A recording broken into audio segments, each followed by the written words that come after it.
Welcome to జిల్లా dairy. నా పేరు రహీం. ముందుగా హెడ్లైన్స్ చూద్దాం. చిన్న కోడూరులో హరీష్ రావు ఆకస్మిక తనిఖీలు.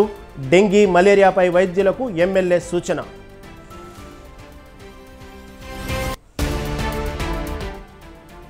కొత్తకోటలో నేతాజీ విగ్రహాన్ని ఆవిష్కరించిన మధుసూదన్ రెడ్డి. స్వాతంత్ర పోరాటంలో సుభాష్ చంద్రబోస్ది కీలక పాత్ర అన్న ఎమ్మెల్యే.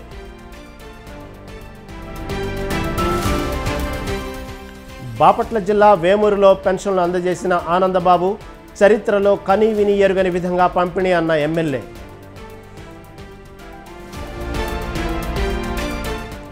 కొత్త క్రిమినల్ చట్టాలపై తిరుపతి లాయర్ల హర్షం. నూతన సెక్షన్లను అమలులోకి తేవడంపై ఆనందం.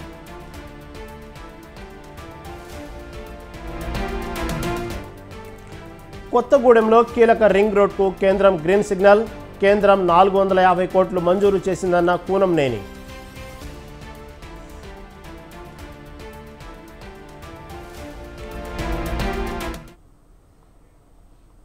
రైట్, ఇక డీటెయిల్స్ చూస్తే వానాకాలంలో వచ్చే సీజనల్ వ్యాధులపై వైద్యులు అప్రమత్తంగా ఉండాలని సిద్దిపేట ఎమ్మెల్యే హరీష్ రావు సూచించారు. చిన్న కోడూరులోని ప్రాథమిక వైద్య ఆరోగ్య కేంద్రంలో ప్రజలకు అందుతున్న వైద్య సేవల గురించి హరీష్ రావు వైద్యులను అడిగి తెలుసుకున్నారు. ప్రాథమిక ఆరోగ్య కేంద్రాన్ని హరీష్ రావు ఆకస్మికంగా తనిఖీ చేశారు. ఓపీ, ఏఎన్సీ తనిఖీలు, ఫార్మసీలలో అందుబాటులో ఉన్న మందులు, డయాగ్నోస్టిక్ సేవలను హరీష్ రావు పరిశీలించారు. వానాకాలం ప్రారంభం కావడంతో డెంగీ, మలేరియా లాంటివి ప్రబలే అవకాశం ఉన్నందున వైద్య పరికరాలు, మందులు అందుబాటులో ఉంచుకోవాలని వైద్యులను హరీష్ రావు ఆదేశించారు.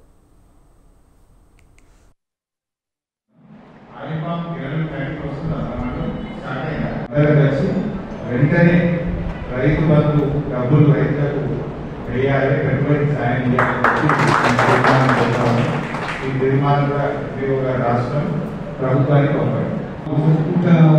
వర్షాకాలం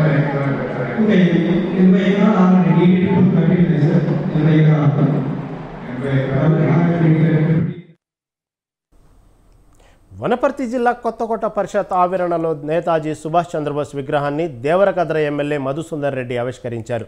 నేతాజీ భారత స్వాతంత్ర ఉద్యమంలో కీలక భూమిక పోషించారని, నేటి యువతకు ఆదర్శంగా నిలిచారని మధుసూదన్ రెడ్డి అన్నారు. పదవి విరమణ చేసిన ఎంపీటీసీ, జెడ్పీటీసీలను మండల పరిషత్ సమావేశ మందిరంలో సన్మానించి శుభాకాంక్షలు తెలిపారు.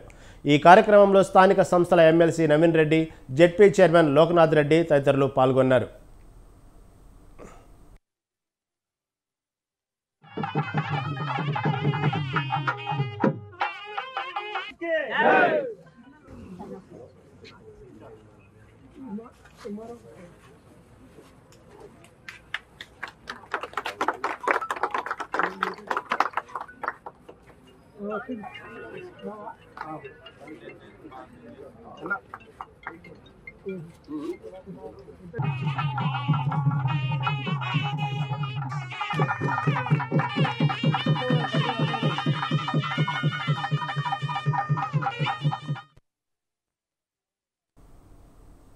బాపట్ల జిల్లా వేమూరు నియోజకవర్గంలో ఎన్టీఆర్ భరోసా పెన్షన్లను ఎమ్మెల్యే నక్క ఆనందబాబు పంపిణీ చేశారు.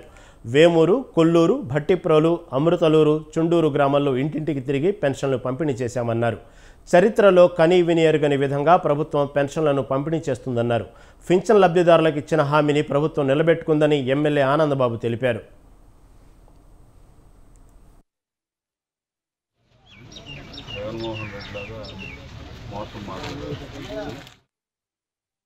పెన్షన్ల పండుగ నిర్వహిస్తూ ఉన్నాం.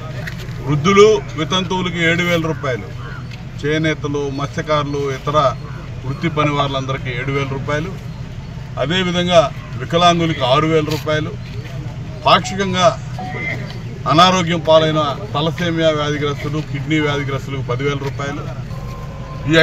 గత 5 ఏళ్ళు ఈ రాష్ట్రంలో ఉన్న జగన్మోహన్ రెడ్డి ప్రభుత్వం పెన్షన్ ఇవ్వటం అంటే వాళ్ళ తాత తండ్రుల ఆస్తులు అమ్మి పెడుతున్నట్టుగా ఫోజు కొట్టేవాడు.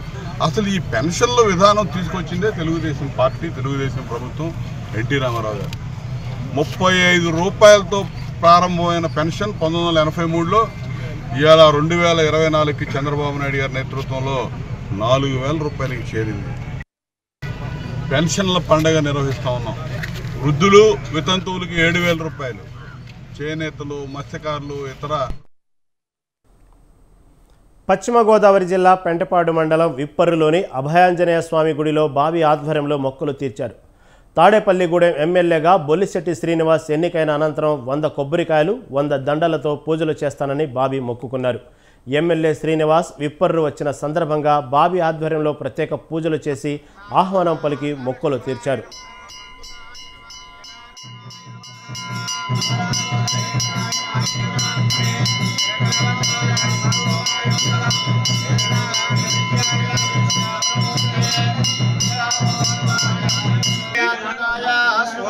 శాస్త్రశీర్షం దేవం విశ్వాక్షం విశ్వ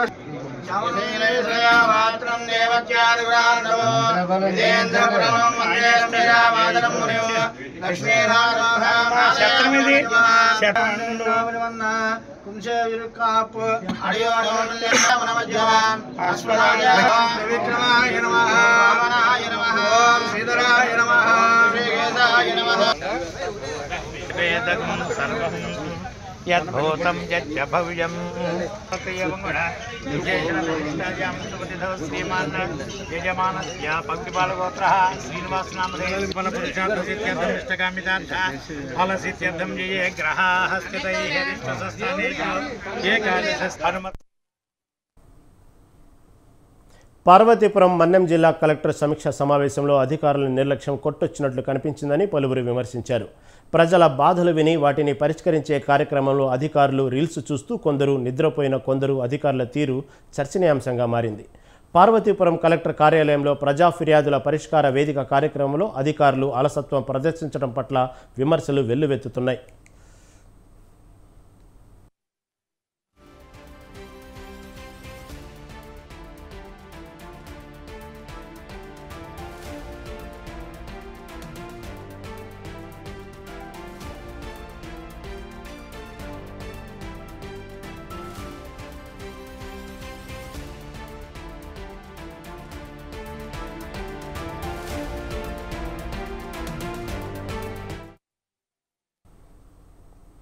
బ్రిటిష్ కాలం నాటి క్రిమినల్ చట్టాన్ని ప్రక్షాళన చేసిన భారత ప్రభుత్వానికి తిరుపతి న్యాయవాదుల సంఘం నాయకులు ధన్యవాదాలు తెలిపారు. ఎన్డీఏ ప్రభుత్వం కొత్త చట్టాలు అమలులోకి తెచ్చిన సందర్భంగా తిరుపతి కోర్టు ప్రాంగణంలో న్యాయవాదుల సంఘం నేతలు హర్షం వ్యక్తం చేశారు. మారుతున్న పరిస్థితులకు అనుగుణంగా భారతీయ సమాజంలో కొత్త చట్టాలు తీసుకురావడం ఆనందించదగ్గ విషయమన్నారు. ఐపీసీ స్థానంలో భారతీయ న్యాయ సంహిత, సిఆర్పిసి స్థానంలో భారతీయ నాగరిక సురక్ష సంహిత, ఎవిడెన్స్ యాక్ట్ స్థానంలో భారతీయ సాక్ష్య ఆధీనం పేరిట సెక్షన్లు తేవడంపై హర్షం వ్యక్తం చేశారు.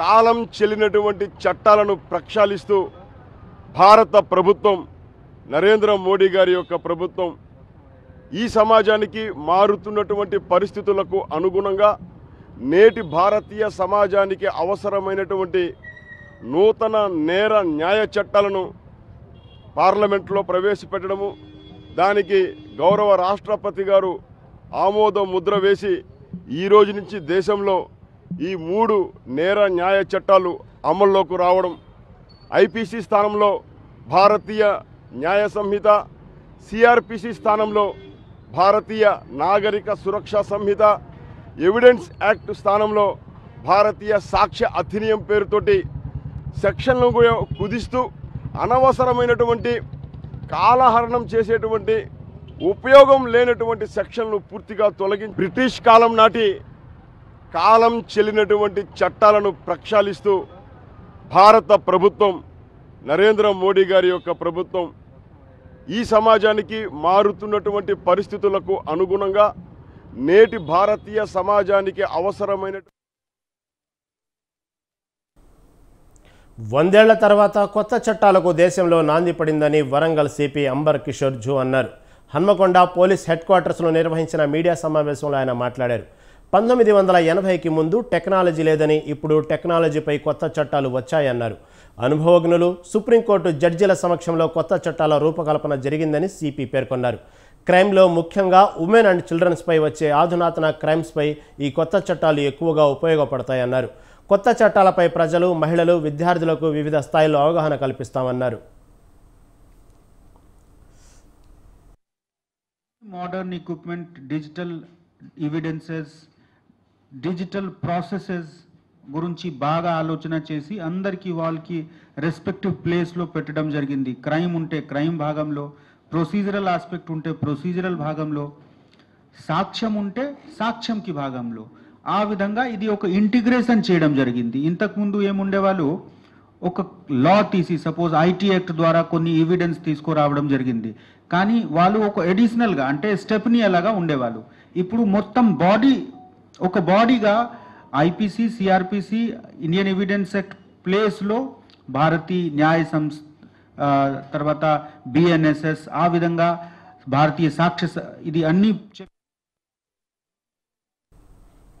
భద్రాద్రి కొత్త జిల్లా కొత్తగూడెంలో అత్యంత కీలకమైన రింగ్ రోడ్ నిర్మాణానికి కేంద్రం గ్రీన్ సిగ్నల్ ఇచ్చింది. స్థానిక ఎమ్మెల్యే కూనంనేని సాంబశివరావు ప్రత్యేక చొరవతో, మంత్రుల సహకారంతో కొత్తగూడెం పాల్వంచలను కలుపుతూ నిర్మించే బైపాస్ రింగ్ రోడ్కు మోక్షం లభించింది. ఈ విషయం కొత్తగూడెంలో కాంగ్రెస్, సిపిఐ, సిపిఎం నాయకులతో కలిసి నిర్వహించిన మీడియా సమావేశంలో కూనంనేని వెల్లడించారు. విజయవాడ జగదల్పూర్ నేషనల్ హైవే అనుబంధంగా కొత్తగూడెం బైపాస్ రింగ్ రోడ్డుకు 450 కోట్ల రూపాయలు మంజూరయ్యాయని తెలిపారు. కొత్తగూడెం నియోజకవర్గం అభివృద్ధికి శక్తి వంచన లేకుండా కృషి చేస్తున్నట్లు కూనంనేని చెప్పారు. ఎంతో శుభ పరిణామంగా భావిస్తా ఉన్నాం.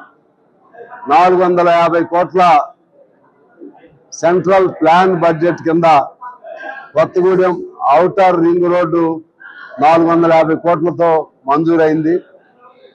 ఈ మంజూరుకి సంబంధించి నేను ఈ నియోజకవర్గ శాసనసభ్యునిగా రాష్ట్ర ముఖ్యమంత్రి రేవంత్ రెడ్డి గారికి, ఉప ముఖ్యమంత్రి భట్టి గారికి, రోడ్ల శాఖ మంత్రి కోమటిరెడ్డి వెంకటరెడ్డి గారికి, సీనియర్ మంత్రి తుమ్మల గారికి, అలాగే పొంగిరెడ్డి శ్రీనివాసరెడ్డి గారికి, వాళ్ళందరికీ నేను కృతజ్ఞతలు తెలియజేస్తున్నాను. కొత్తగూడెం నియోజకవర్గానికి ఎంతో శుభ పరిణామంగా భావిస్తా ఉన్నాం. 450 కోట్ల సెంట్రల్ ప్లాన్ బడ్జెట్ కింద కొత్తగూడెం గతంలో బొగ్గు గనుల వేలాన్ని వ్యతిరేకించిన కాంగ్రెస్ పార్టీ తెలంగాణలో అధికారంలోకి రాగానే స్వాగతించడం సరికాదన్నారు సీతారామయ్య. పెద్దపల్లి జిల్లా గోదావరి ఖని సింగరేణి వర్కర్స్ యూనియన్ ఆఫీసులో యూనియన్ అధ్యక్షుడు వాసిరెడ్డి సీతారామయ్య మాట్లాడారు. బొగ్గు గనుల వేలానికి కేంద్ర మంత్రి కిషన్ రెడ్డి, డిప్యూటీ సీఎం భట్టి విక్రమార్క హాజరు కావడాన్ని తప్పుపట్టారు. అధికారంలో ఉండగా బొగ్గు గనుల వేలానికి బీఆర్ఎస్ ఆద్యం పోసిందన్నారు. ప్రభుత్వ రంగ సంస్థలను ప్రైవేటు పరం చేసేందుకు మోదీ సర్కార్ అడుగులు వేస్తుందని వాసిరెడ్డి ఆగ్రహం వ్యక్తం చేశారు. బొగ్గు గనుల వేలానికి వ్యతిరేకంగా ఈ నెల 5 నుండి 12 వరకు నిరసనలు చేపడతామని తెలిపారు.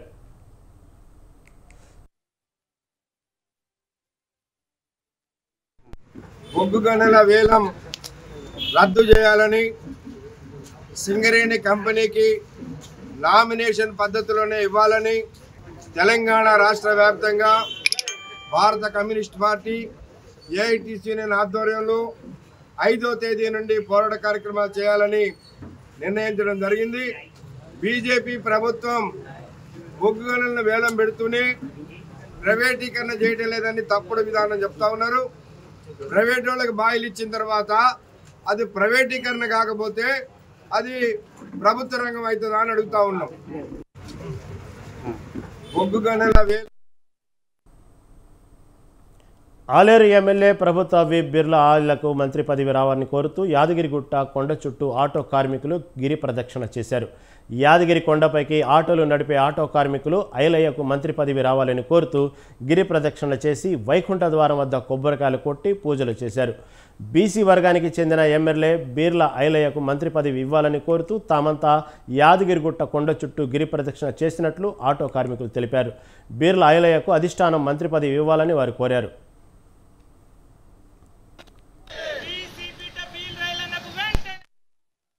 జిల్లా బడుగు బలహీన వర్గాల ఆశాజ్యోతి బీసీ బిడ్డ బీర్లా ఐలయ్య గారికి మంత్రి పదవి ఇవ్వాలని కొండపైకి నడుచు ఆటో కార్మికులు ఈరోజు యాదగిరిగుట్ట కొండ చుట్టూ గిరిప్రదక్షిణ చేయడం జరిగింది. ఎందుకంటే బీర్లా ఐలయ్య గారి దయతోనే మేము ఈరోజు మా భార్య పిల్లలు ఇలా అన్నం తింటున్నామంటే ఆయన దయనే. అలాంటి వ్యక్తికి మంత్రి పదవి వస్తే మా నియోజకవర్గం కానీ ఇంకా వేరే నియోజకవర్గాలైనా అభివృద్ధి జరుగుతాయని మేము ఈ స్వామివారికి, లక్ష్మీనరసింహ స్వామి వారికి గిరిప్రదక్షిణ చేసి మొక్కు చెల్లించుకోవడం జరిగింది. కార్మికులం అందరము ఆయనకు రుణపడి ఉంటాం. గతంలో మాకు కరోనా వచ్చినప్పుడు కూడా మాకు అందరికీ సహాయ సహకారాలు అందించాడు. అలాగే కొండపైకి 2 సంవత్సరాలు పనిచేసిన అన్నగారి ఆధ్వర్యంలో మాకు జీవనోపాధి చూపించి ఈరోజు అన్నగారికి మంత్రి పదవి రావాలని గిరి ప్రదక్షిణ చేయడం జరిగింది. అలాగే కాంగ్రెస్ గవర్నమెంట్ నుంచి అన్నగారికి మంత్రి పదవి ఇవ్వాలని మా 300 కార్మికులు అందరం వేడుకుంటున్నాం. 300 కార్మికులం అందరము ఆయనకు రుణపడి ఉంటాం. గతంలో మాకు కరోనా వచ్చినప్పుడు కూడా మాకు అందరికీ సహాయ సహకారాలు అందించాడు. అలాగే కొండపైకి 2 సంవత్సరాలు పనిచేసిన అన్నగారి ఆధ్వర్యంలో మాకు జీవనోపాధి చూపించి ఈరోజు అన్నగారికి మంత్రి పదవి. మంచిర్యాల ప్రభుత్వ ఆసుపత్రిలో బ్యాంక్ అధికారులు పండ్లు పంపిణీ చేశారు.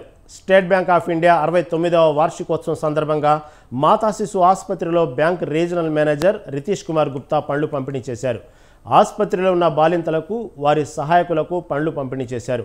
బ్యాంకింగ్ రంగంలో దేశంలోనే అతిపెద్ద సంస్థ బ్యాంక్ ఆఫ్ ఇండియా అని బ్యాంక్ సేవలతో పాటు ప్రజాసేవా కార్యక్రమాల్లో ముందు ఉంటామని గుప్తా అన్నారు.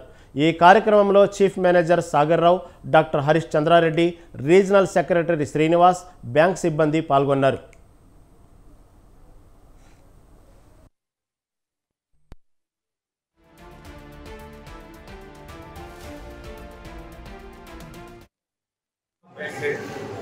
We are celebrating today 69th State Bank Day, and on this occasion we are just distributing fruits to Mata Sisu Hospital along with the superintendent of the hospital, Dr. Harish Chandra sir, and it's really great from the superintendent sir.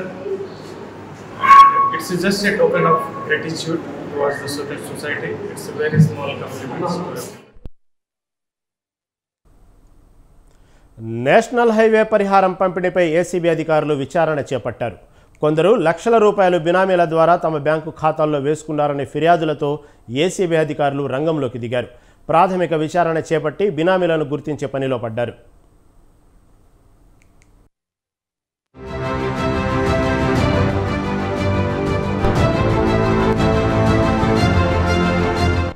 Komurambheem Asifabad జిల్లాలో చేపట్టిన national highway విస్తరణ పనుల్లో భాగంగా భూములు కోల్పోయిన వారికి అందించిన నష్టపరిహారంలో భారీగా అవినీతి అక్రమాలు జరిగినట్లు ఫిర్యాదులు రావడంతో ఏసీబీ అధికారులు విచారణ చేపట్టారు.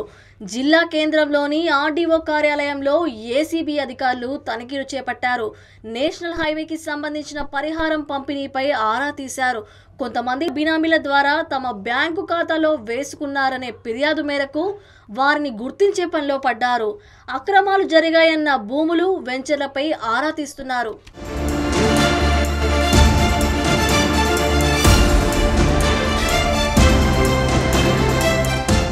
నాలుగు వరుసల రహదారి విస్తరణలో భాగంగా పరిహారం చెల్లింపులో జరిగిన అక్రమాలపై ఏసీబీ అధికారులు విచారణ ప్రారంభించారు. కొమురంభీం ఆసిఫాబాద్ జిల్లా కేంద్రంలోని ఆర్డీఓ కార్యాలయంలో పరిహారం చెల్లింపు వివరాలు తీసుకున్నారు. అనంతరం పట్టణంలోని ఎస్బీఐ నుంచి రెవెన్యూ అధికారుల ఖాతాలకు డబ్బులు పంపిన దస్త్రాలను పరిశీలించారు.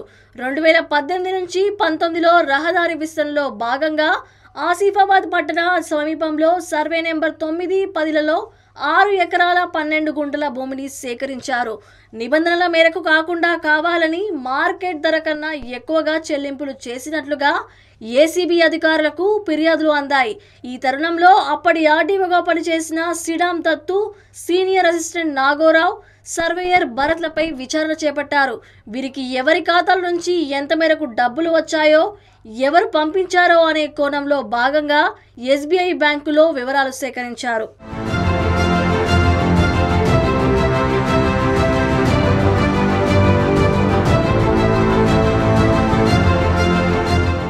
జిల్లా కేంద్రం శివారు ప్రాంతంలో గొల్లగూడ వెళ్లే మార్గంలో సర్వే నెంబర్ 9, 10లో స్థిరాస్తి వ్యాపారులు వెంచర్లు వేసి ప్లాట్లు విక్రయించారు. చాలా మంది రిజిస్ట్రేషన్లు చేసుకోలేదు. అనుమతులు లేని ఈ వెంచర్ల నుండి 4 వరుసల రహదారికి అవసరమైన భూమిని సేకరించారు. పంచాయతీకి రావాల్సిన 33% స్థలానికి సంబంధించిన కోటి రూపాయల వరకు పక్కదారి పట్టించారు. ప్లాట్ల క్రయ విక్రయాలు జరిగాయని చెబుతూ మార్కెట్ ధర అమాంతంగా పెంచేశారు. 6 లక్షలు వెచ్చించాల్సిన ఈ భూములకు ఏకంగా 4.32 కోట్లు చెల్లించారు. దీంట్లో పాయికారి ఒప్పందంతో స్థిరాస్తి వ్యాపారులు, రెవెన్యూ అధికారులు ఎంత మేరకు చెల్లింపులు చేశారో ఏసీబీ అధికారులు ఆధారాలు సేకరించారు. కోట్లలో సొమ్ము నొక్కేసిన 2 వ్యక్తులు తమ దగ్గర డ్రైవర్గా పనిచేసే వ్యక్తి ద్వారా రెవెన్యూ అధికారుల ఖాతాలోకి కోటి రూపాయల వరకు చెల్లింపులు చేశారు.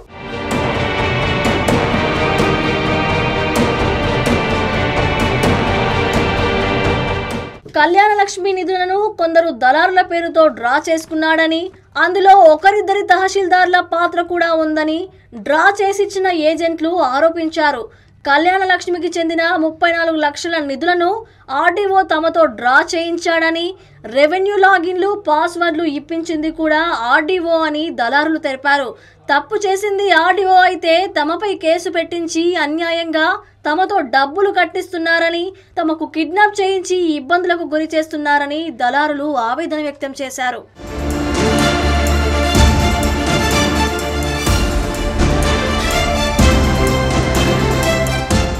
4 వరుసల రహదారి జిల్లా నుంచి వెళ్లడంతో భూములు కోల్పోయిన వారికి మంజూరైన పరిహారంలో భారీ స్థాయిలో అవకతవకలు జరిగినట్లుగా మొదట్లోనే ఆరోపణలు వెల్లువెత్తాయి.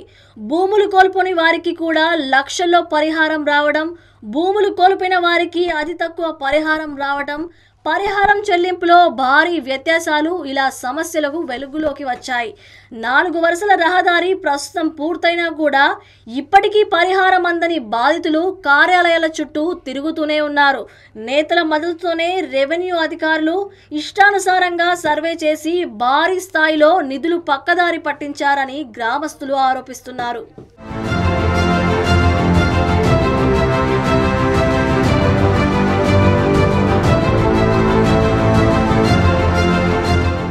పరిహారం చెల్లింపు అంశంలో కోట్ల రూపాయల అవినీతి జరిగిందని అవినీతి నిరోధక శాఖ అధికారులు కేసు నమోదు చేసిన నేపథ్యంలో నిందితులందరూ కరీంనగర్ ఏసీబీ కోర్టుతో పాటు హైకోర్టులోనూ ముందస్తు బెయిల్ కోసం ప్రయత్నించారు.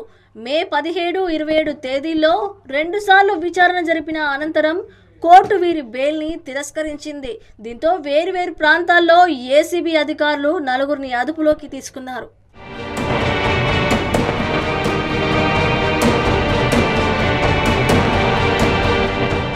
కేసు విచారణలో భాగంగా వరంగల్లో పనిచేస్తున్న ఆర్డీఓ శ్రీరామ్ దత్తును, ఆర్ఐ నాగరావును ఆదిలాబాద్లో అదుపులోకి తీసుకోగా, పట్టణానికి చెందిన మరో 2 లక్ష్మీనారాయణ గౌడ్ను హైదరాబాద్లో, సుబ్బశంభుదాస్ను ఆసిఫాబాద్లో అదుపులోకి తీసుకున్న ఏసీబీ అధికారులు కరీంనగర్ ఏసీబీ కార్యాలయానికి తరలించారు.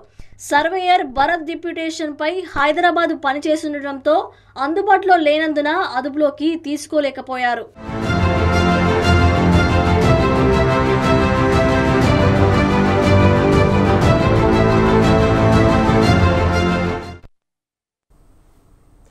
జోగులాంబ గద్వాల జిల్లాలోని ఐజా మండలం గుడిదొడ్డి రైతు పరశురాముడు పురుగుల మందు తాగి ఆత్మహత్యాయత్నం చేశాడు. తమ భూమిని ఇతరులు కబ్జా చేశారని కుటుంబ సభ్యులతో కలిసి కలెక్టర్ ఛాంబర్లో జరిగిన ప్రజావాణిలో ఆత్మహత్యకు ప్రయత్నించాడు. పోలీసులు గమనించి రైతు పరశురాముడిని ఆసుపత్రికి తరలించారు. పరశురాముడికి చెందిన 5 ఎకరాల భూమిని అదే గ్రామంలోని కొందరు కబ్జా చేయడంతో పలుమార్లు అధికారుల చుట్టూ తిరిగాడు. అధికారులు పట్టించుకోకపోవడంతో పురుగుల మందు తాగి ఆత్మహత్యకు యత్నించాడు. ప్రభుత్వ ఆసుపత్రిలో రైతు పరశురాముడికి చికిత్స జరుగుతోంది.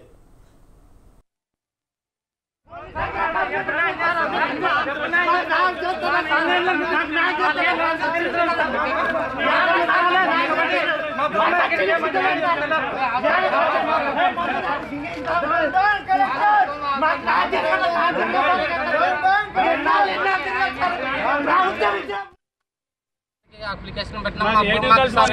మా భూమి మాకు సర్వే చేయమని ఎన్నోసారి అప్లికేషన్ పెడతాకుండా ఈడ రాసిస్తారు, ఆడ పంపిస్తారు, అటు నుండి ఈడ పంపిస్తారు.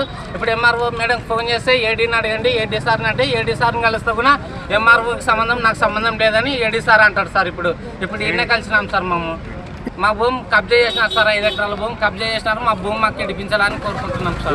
లోకేశ్వర్ రెడ్డి, ఎల్లారెడ్డి, జిన్నికిష్టారెడ్డి, సత్తారెడ్డి వాళ్ళు కబ్జా చేసినారు సార్ మా భూమి. సర్వే నెంబర్ ఎంత? 321 సార్. యాపదిన గుడ్దడి గ్రామం 321 సర్వే నెంబర్. ఏం భూమి అది? Iron ceiling land sir. భూమి కబ్జా చేసినందుకు మా భూమి మాకు ఇడిపోయాలని తాగినాం సార్. మా ఫ్యామిలీ అంతా సార్, మా వదినాళ్ళు, మా అమ్మ, మా భార్య పిల్లలు కూడా మీ వాళ్ళేనా? అంతా మా వాళ్ళే సార్. మాకు అదే పొలమే సార్, జీవనాధారం అసలు ఏం లేదు. ఎవరు నిమాండ్లకు అప్లికేషన్ పెడితే కూడా కలెక్టర్ గారు స్పందిస్తలేరు సార్. మరో కాడికి అప్లికేషన్ పెట్టినా మేడ్చల్ జిల్లా బొల్లారం పోలీస్ స్టేషన్ పరిధిలోని ఆఫీసర్స్ క్వార్టర్స్లో నివాసం ఉండే 17 సంవత్సరాల అఖిల్ తాడుతూ ఉరివేసుకుని ఆత్మహత్య చేసుకున్నాడు. రెండోసారి కూడా 10వ తరగతి ఫెయిల్ అవ్వడంతో అఖిల్ ఆత్మహత్యకు పాల్పడినట్టు తెలుస్తోంది. అఖిల్ ప్రస్తుతం నాయనమ్మ వద్ద ఉంటున్నాడు. పోలీసులు పంచనామా నిర్వహించి అఖిల్ మృతదేహాన్ని పోస్టుమార్టం నిమిత్తం సికింద్రాబాద్లోని గాంధీ ఆసుపత్రికి తరలించారు.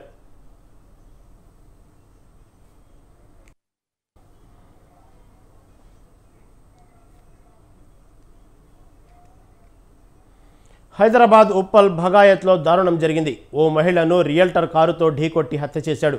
మరొకరితో చనువుగా ఉంటుందనే అనుమానంతో మంజులను రియల్టర్ చంద్రమౌళి హత్య చేశాడు. శ్రీనగర్ కాలనీకి చెందిన చంద్రమౌళి నాగోల్ మెట్రో స్టేషన్ వద్ద రియల్ ఎస్టేట్ ఆఫీసు నడుపుతున్నాడు. అదే ఆఫీసులో రామంతపూర్కు చెందిన మంజుల ఉద్యోగం చేస్తుంది. వీరిద్దరి మధ్య 3 ఏళ్లుగా వివాహేతర సంబంధం కొనసాగుతుందని తెలుస్తుంది. 3 నెలల క్రితం మంజుల మరో వ్యక్తితో చనువుగా ఉందని చంద్రమౌళి అనుమానం పెంచుకున్నాడు. కక్ష పెంచుకున్న చంద్రమౌళి మద్యం సేవించి ఆమెనే ఉప్పల్ తీసుకొచ్చి కారుతో ఢీకొట్టి హత్య చేశాడు. అనంతరం ఉప్పల్ పోలీస్ స్టేషన్లో లొంగిపోయాడు. పోలీసులు కేసు నమోదు చేసి దర్యాప్తు చేపట్టారు.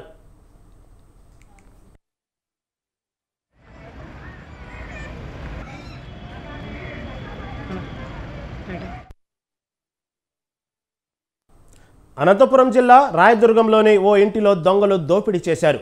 జిఆర్ఎస్ కాలనీలోని హుస్సేన్ ఇంటిలో గుర్తు తెలియని దొంగలు 3.50 లక్షల రూపాయల నగదును ఎత్తుకుపోయారు. కోతిగట్ట ఏరియాలోని తమ ఇంటి స్థలాన్ని అమ్మిన హుస్సేన్ నగదును బీరువాలో భద్రపరిచి మరో గదిలో నిద్రిస్తుండగా ఈ చోరీ చేశారు.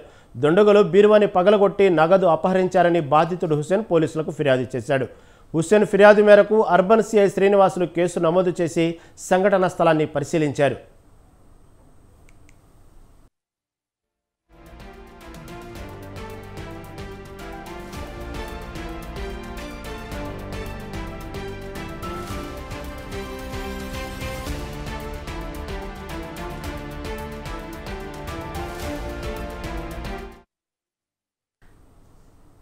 ఇవి ఇప్పటివరకు నా జిల్లా డైరీ అప్డేట్స్. కీప్ వాచింగ్ స్వతంత్ర టీవీ.